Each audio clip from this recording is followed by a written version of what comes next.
오늘 내용은 하나님이 과부의 아들을 살려주시는 내용인데 성도들 중에는 이제 그런 경우들이 있습니다.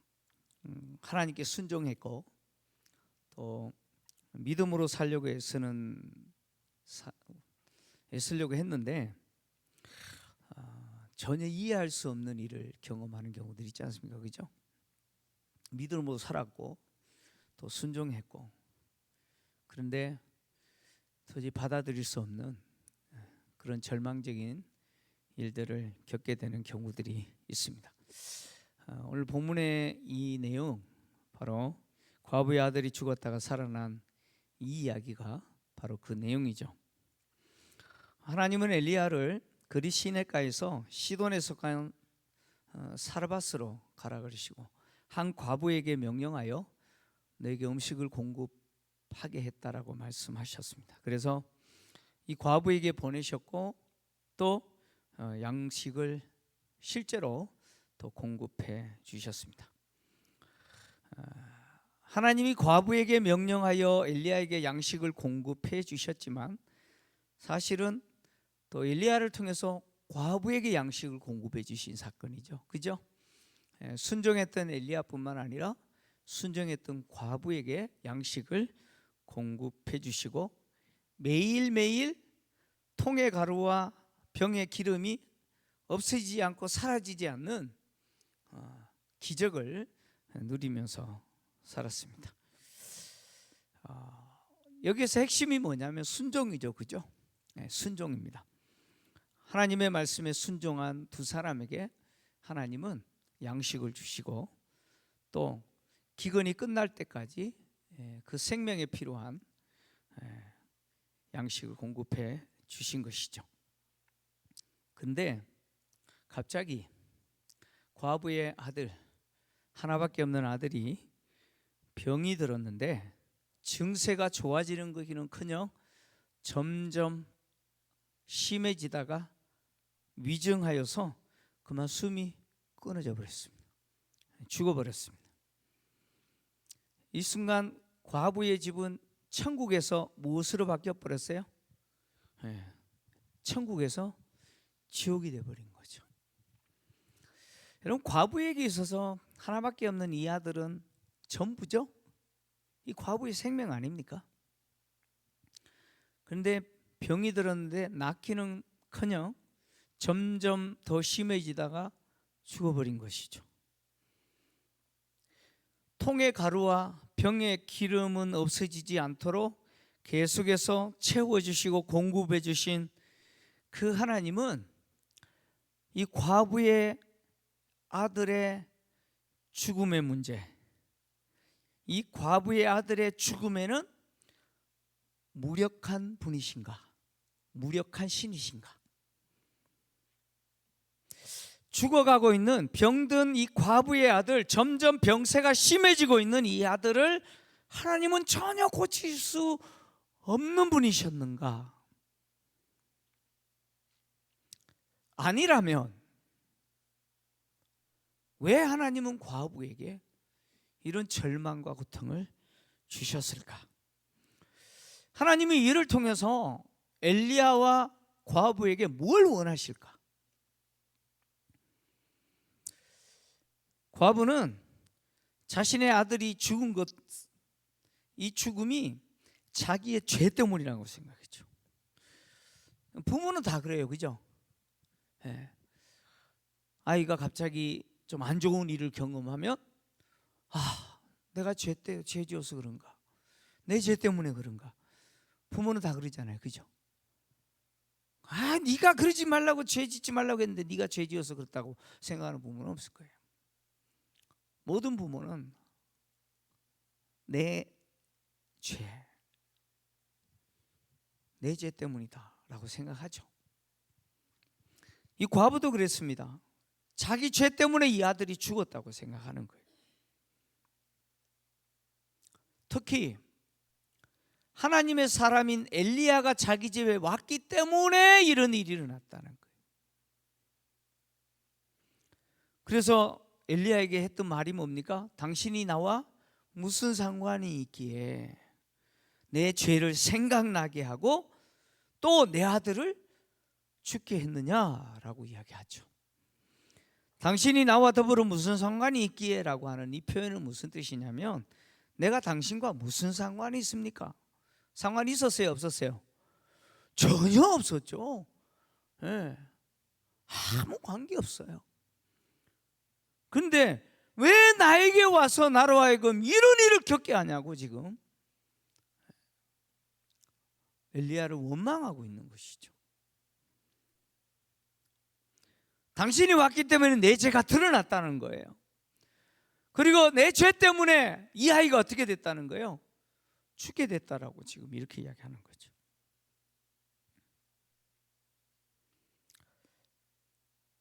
과부는 하나님이, 엘리야가 믿는 그 하나님, 엘리야의 하나님이 내 죄를 드러내시고 그 죄에 대한 심판으로 누구를 죽였다고요? 내 아들을 죽이신 분이다, 이렇게 생각하는 거예요. 이렇게 생각하니까 엘리야가 오지 않았으면 아무 일도 없었던 거예요, 그죠? 과연 하나님은 죄를 드러내시고 그 죄의, 그 어머니의 죄를 드러내시고 그 어머니의 죄 때문에 그 아들을 죽이시는 죽음의 신이신가? 죽음의 신이신가? 아니면 하나님은 죄를 사시고 살리시는 분이신가? 그럼 과부의 말에 엘리야는 어떤 대꾸도 하지 않아요. 그 과부에게 아들을 달라고 해요. 그래서 그 과부의 품에서 아들을 안고 자기가 거처하는 다락으로 올라가서 자기 침상에 누워요. 엘리야가 거하고 있는 이 다락은 통상 당시 가옥에 의하면 3층입니다. 당시 1층은 주방, 부엌이죠. 부엌도 있고 가축이 있을 경우는 그 1층에 가축의 우리도 있고요. 그리고 과부와 아들이 거처하는 곳은 2층이에요. 그리고 3층에 창고 역할을 하는 다락이 있는데, 이 다락의 문은 외부에서 2층과 관계없이 따로 나 있다고 합니다. 엘리야는 그곳에서 거처를 했던 것이죠. 자기 침상에 죽은 과부의 아들을 누워놓고는 엘리야가 3번 그 아이의 몸에 자기 몸을 겹치고 하나님께 기도합니다. 기도하는데, 내 하나님 여호와여, 주께서 또 내가 우거하는 집 과부에게 재앙을 내리사 그 아들을 죽게 하였나이까, 이렇게 기도했습니다. 자, 엘리야의 이 기도의 내용을 통해서 확인할 수 있는 게 뭐냐면, 이 과부의 아들의 죽음과 관계해서 하나님이 엘리야에게 미리 말했을까요, 안 했을까요? 하나님이 엘리야에게 이 과부의 아들이 앞으로 이렇게 될 거다라고 뭘 알려줬을까요, 안 알려줬을까요? 전혀 말씀하지 않았다는 거예요. 지금 엘리야가 지금 이렇게 기도하는 것은 너무 당황한 거예요. 지금 엘리야가 지금 너무 당황했어요.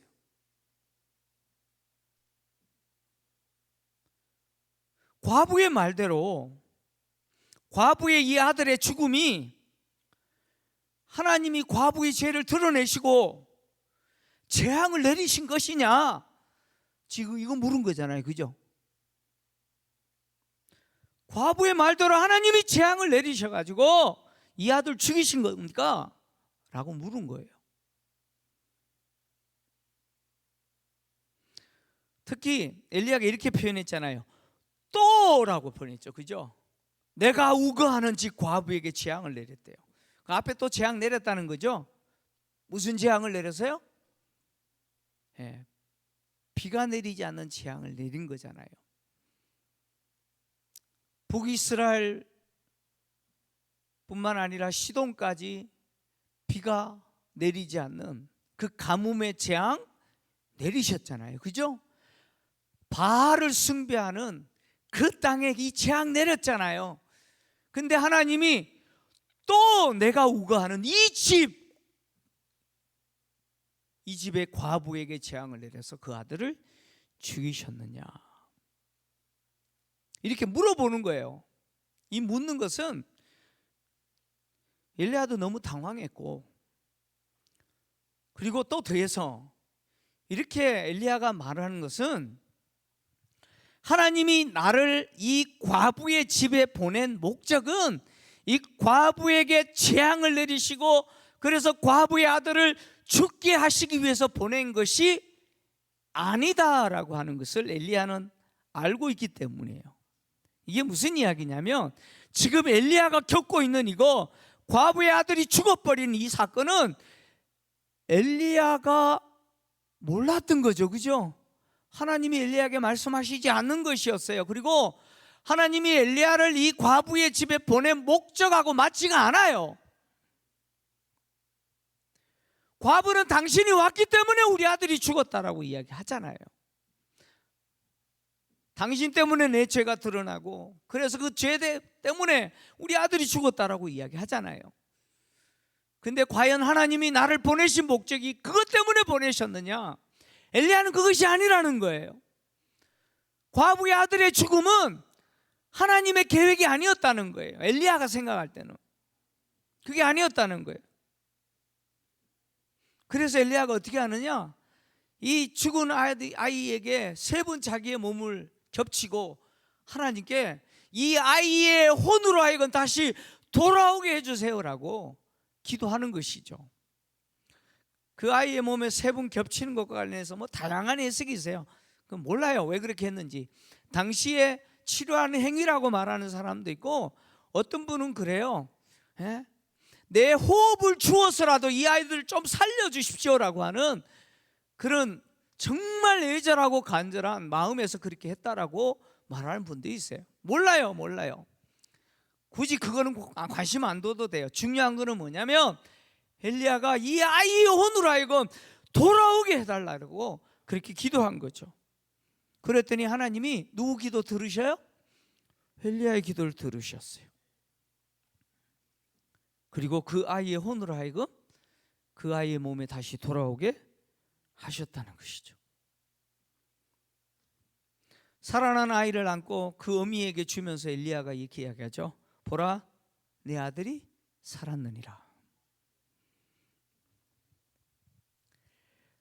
과부의 아들을 살려주신 것은 엘리야의 기도를 하나님이 들어주셨기 때문이죠. 과부의 말처럼 하나님은 죄를 드러내시고 심판하시는 분이 아니시고 죄를 용서하시고 죽이시는 분이 아니고 살리시는 분이죠. 하나님 살리시는 분이라는 거예요. 엘리야를 통해서 하나님이 그 아들을 다시 살려주시자 이 과부의 입에서 놀라운 고백이 터져 나옵니다. 과부는 이렇게 고백하죠. 이제야 당신은 하나님의 사람이요 당신의 입에 있는 여호와의 말씀은 진실한 줄 내가 아노라. 이 고백은요, 엘리야가 과연 누구냐 이거 드러내는 고백이 아니에요. 엘리야는 어떤 선지자냐 이거 말하는 고백이 아니에요. 엘리야를 통해서 일하시는 그 하나님이 어떤 분이냐는 거예요. 그 하나님이 어떤 분인지 이 여인이 경험했다는 거예요. 엘리야를 통해서 말씀하시는 그 하나님의 말씀은 반드시 이루어진다는 거예요. 엘리야 입에 있는 말씀은 엘리야의 말이 아니라 누구 말이에요? 여호와의 하나님의 말씀이에요. 반드시 이루어지는 하나님의 말씀이라는 거예요. 여인은 아들의 죽음과 다시 살아남을 통해서 그 기적을 통해서 누구를 알게 된 거예요? 엘리야의 하나님을 알게 된 거예요. 자, 이런 질문이 생깁니다.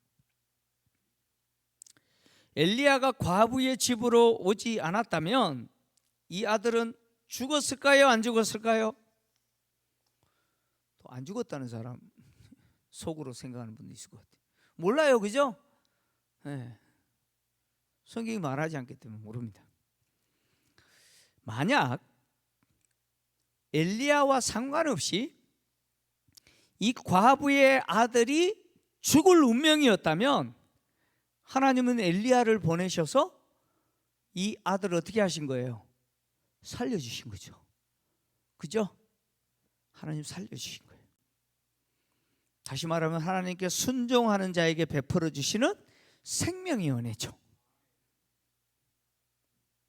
또 다르게 과부의 아들이 죽지 않을 운명이었다면 하나님이 엘리야가 왔을 때 왜 과부의 아들을 죽게 만들었을까요? 그것은 엘리야를 통해서 누구를 드러내시는 거예요? 하나님. 하나님 어떤 분이에요? 죽으신 분이에요? 그냥 이름만 있는 분이에요? 아니라는 거예요. 하나님 어떤 분이에요? 살아계신 분이에요. 하나님은 살아계신 분이고 생명을 주시는 분이라는 거예요.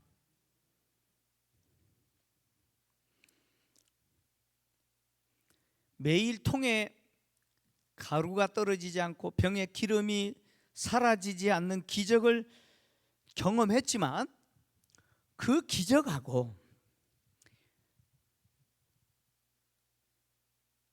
죽었다가 다시 살아나는 이 기적하고는 차원이 같아요, 틀려요? 같아요, 틀려요? 전혀 다른 문제예요. 통에 가루가 사라지지 않고 병에 기름이 사라지지 않는 그 기적하고 삶과 죽음의 문제는 차원이 다른 거예요. 구약에서 죽은 자가 다시 살아난 사건은 본문에서 처음이죠, 그죠? 이 사르밧 과부의 아들이 죽었다 살아난 사건이 처음이에요. 하나님은 양식도 공급해 주시는 분이시지만 또 무엇도 주시는 분이에요? 생명도 주시는 분이 하나님이시라는 거예요. 왜 하나님은 이것을 드러내시려고 하셨을까? 그 이유가 있죠. 아합과 북이스라엘 백성들이, 시돈 사람들이 숭배하는 바알 신앙에 의하면 가뭄이 들면 바알이 건기죠. 비가 내리지 않는 기간 동안은 바알이 지하 세계에 내려가서 죽음의 신인 모신에 의해서 죽었다라고 생각합니다.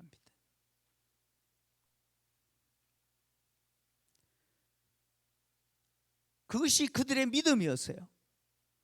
그리고 다시 비가 내리면 누가 살았어요? 네, 바알이 다시 살았다라고 생각합니다. 그것이 바알의 신앙이에요. 근데 삶과 죽음의 결정권은 누구에게 있다는 거예요? 누구에게 있어요? 그럼 바알에게 있는 것도 아니고 모신에게 있는 것도 아니고 하나님에게 있다는 거예요. 그러니까 지금 아합과 북이스라엘 백성들이, 시돈 사람들이 믿고 있는 그 바알 신앙이라고 하는 것은 뭐예요? 그 가짜라는 거예요.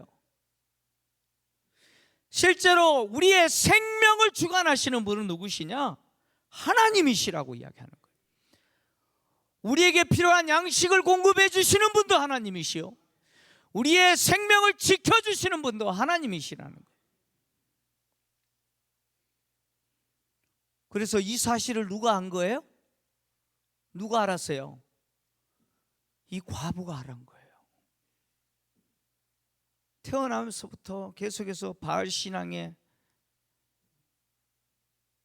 그냥 그 속에서 자랐던 이 여인이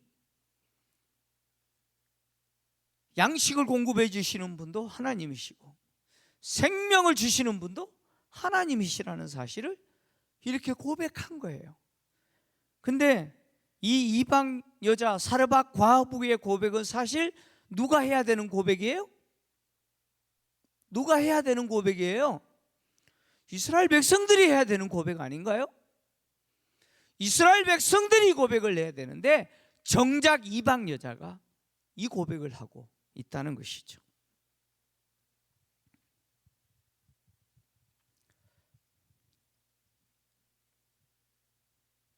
만약에 이 과부가 자기 아들의 죽음과 다시 살아나는 이 충격적인 일을 겪지 않았다면 이 과부는 엘리야의 하나님을 몰랐을 거예요. 그죠? 매일매일 기적은 경험했을지 몰라도 그 하나님이 어떤 분인지 몰랐을 거예요. 하나님은 사르밧 과부의 아들의 죽음과 다시 살아나는 이 사건을 통해서 이 과부를 하여금 누구를 만나게 하시냐면 하나님을 만나게 하는 거예요.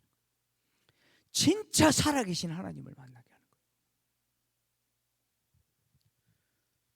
본문에서 또 우리가 집중해서 보아야 되는 게 뭐냐면 엘리야의 믿음과 기도입니다. 엘리야의 믿음과 기도예요. 엘리야의 입장에서는 하나님이 미리 좀 귀뜸이라도 해주시지, 그죠? 예. 그럼 좀 당황하지 않았을 건데.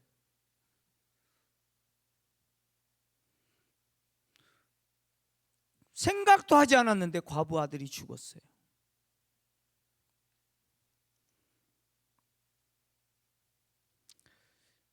과부가 당신이 왔기 때문에 내 제대가 드러났고 그로 인해서 우리 아들이 죽었다라고 말했을 때 엘리야는 너무 답답했죠. 그래서 하나님께 기도한 게 뭐예요? 과부의 말대로 이 집에 재앙을 내리신 거냐고.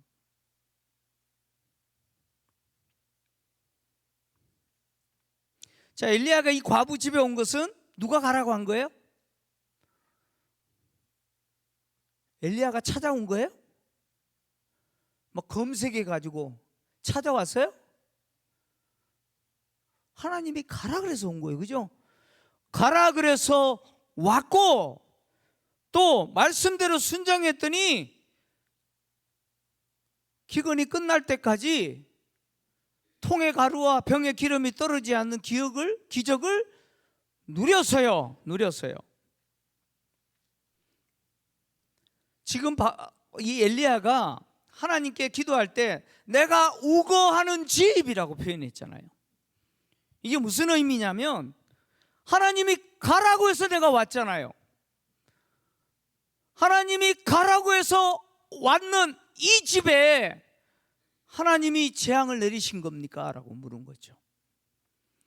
다시 말하면 하나님에게 순종했는데 결과가 이게 뭡니까? 이거죠. 그죠? 가라고 순종해서 왔는데 지금 이게 무슨 이 말도 안 되는 이런 일을 겪게 합니까? 지금 엘리야의 이 기도는 하나님에 대한 뭐냐면 항의입니다. 항의. 지금 항의하는 거예요. 하나님 지금 이게 뭡니까 이게? 하라고 해서 했잖아요. 가라고 해서 왔잖아요. 내가 순종해서 이렇게 했는데 지금 이게 뭡니까? 항의하는 거예요. 항의한 거예요. 왜 재앙 내렸냐고 항의하는 거죠. 여러분 우리도 그럴 수 있잖아요. 그죠? 지금 제가 그러고 있어요. 네. 우리도 그래요. 순종해서 했는데 순종해서 시작한 일인데 하나님이 하라고 해서 했는데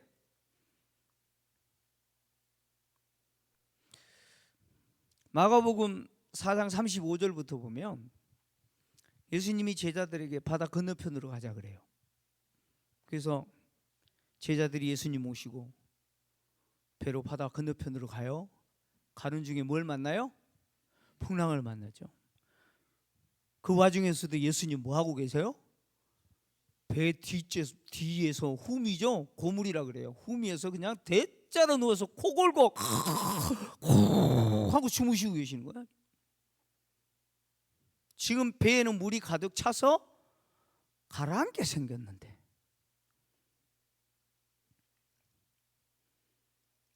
제자들이 예수님을 깨우시면서 했던 말이 뭔지 아세요? 선생님, 우리가 죽게 된 것 돌아보지 않으십니까? 라는 것이었습니다. 여러분, 이게 무슨 표현일까요?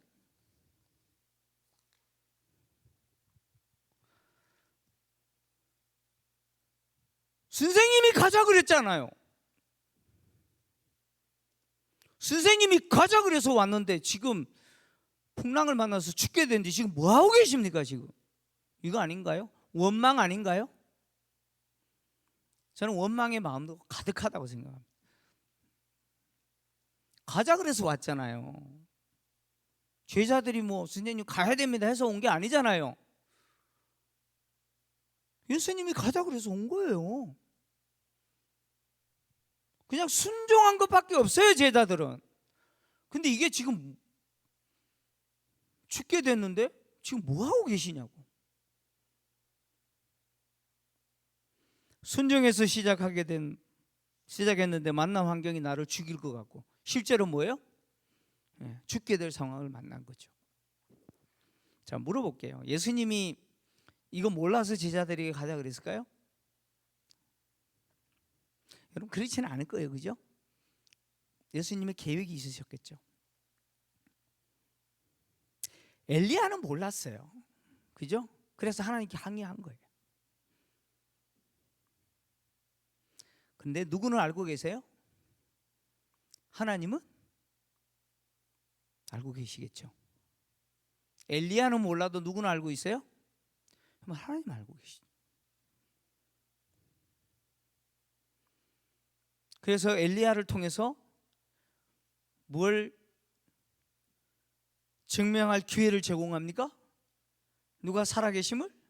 하나님 살아계심을 증명하는 기회로 이것을 활용하게 하시고, 사르밧 과부에게는 엘리야를 통해서 누구를 만나는 기회를 얻게 되느냐? 살아계신 하나님을 만나게 되는 기회를 얻게 되죠. 산 경험이죠. 산 경험이에요. 평생 예수 믿으면서 하나님 살아계신다는 산 경험을 하지 못하고 신앙생활하는 분들이 얼마나 많습니까? 그런데 이 과부는 산 경험을 하는 거예요. 아, 하나님 살아계시는구나. 여기서 중요한 게 뭐냐면 믿음과 기도예요. 믿음과 기도입니다. 엘리야는 하나님이 과부의 죄를 드러내시고 징계하셔서 그 아들을 죽이신 분이라고 믿어요, 안 믿어요? 그거 믿어요? 엘리야는 그거 믿어요? 그거 안 믿죠.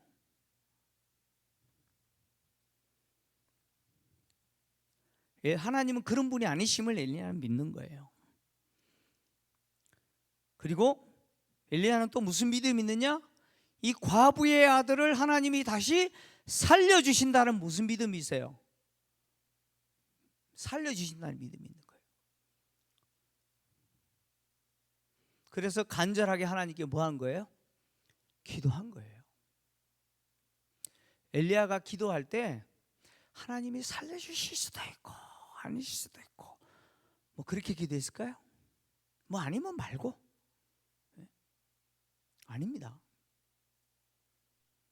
엘리야는 하나님이 나를 이 집에 보낸 목적이 이게 아니기 때문에 이 아이를 하나님 반드시 살려주신다는 뭐가 있어요? 믿음으로. 그 믿음으로 기도한 거예요. 그리고 그 믿음으로 하나님께 간절히 기도했더니 그 기도대로 어떤 일이 일어났어요? 아이가 살아났습니다. 자, 우리에게 필요한 게 뭐냐면 사실 이 믿음과 기도입니다. 믿음과 그래요. 하나님이 하신다고 했기 때문에 뭐 하나님이 하신다 그러니까 내가 기도 안 해도 다 이루시겠죠. 근데요, 그래도 기도해야 돼요. 그래도 기도해야 돼요. 하나님은 엘리야의 기도를 통해서 뭘 드러내십니까? 당신의 능력을 드러냈어요. 당신의 살아계심을 드러내요. 그리고 그 엘리야의 믿음과 엘리야의 순종이 얼마나 놀라운 일을 일어나게 하는지를 보게 하시죠. 하나님이 하라고 하신 일, 아무리 불가능한 환경이 막고 있다 할지라도 하나님은 이루십니다. 누구를 통해서 이루시냐? 순종하고 기도하는 자를 통해서 이루십니다. 순종하고 기도하고. 순종한다는 것은 뭐가 전제돼야 됩니까? 여러분, 믿음이 전제돼야 돼요. 순종하고 기도하는 그 사람을 통해서 하나님은 이루시는 거예요. 여러분, 홍해 사건이 그랬고요, 만나와 메추라기 사건이 그랬고요, 여리고가 무너지는 사건이 그랬습니다. 홍해를 가르신 그 하나님이 지금 우리가 믿는 그 하나님과 다른 분입니까? 과거에는 하나님이 홍해를 가르시는데 지금은 그 능력이 없으세요? 하늘의 양식인 만나를 공급해 주시고 메추라기를 공급해 주신 그 하나님, 그 하나님은 과거의 하나님입니까? 지금 우리가 믿는 그 하나님은 그런 능력이 없는 분이에요? 요단강을 가르시고 여리고를 무너뜨리신 그 하나님, 그 하나님은 과거의 하나님이고, 그 하나님은 이스라엘의 하나님이고, 우리가 믿는 하나님은 그런 능력이 없어요? 없습니까? 아니죠. 동일한 하나님이시죠. 저는 그 하나님을 믿어요. 그 하나님 믿습니다.